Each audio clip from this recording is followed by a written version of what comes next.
In today's quick guide, I'll walk you through set any browser as your default on Android. Whether you prefer Google Chrome, Mozilla Firefox, Samsung Internet, or any other browser, this process is simple and takes less than a minute. Step 1. Begin by unlocking your Android device and opening the Settings app. This is the control center where all system configurations and app preferences are managed. Step 2. Scroll down through the Settings menu and tap on Apps or Applications, depending on your device model. Here you will find a complete list of all installed applications on your phone. Step 3. Inside the Apps section, look for Default Apps and tap on it.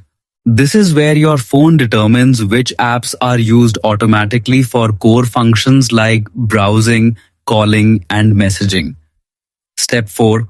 Now tap on Browser app or Default Browser app. You will see a list of all available browsers installed on your device, such as Google Chrome, Mozilla Firefox, Samsung Internet, Microsoft Edge, other third-party browsers. Step 5.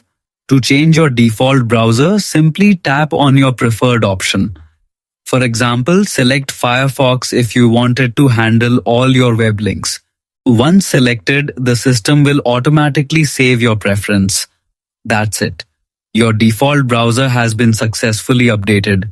If you found this guide helpful, make sure to like, share, and subscribe for more professional Android tips and tutorials.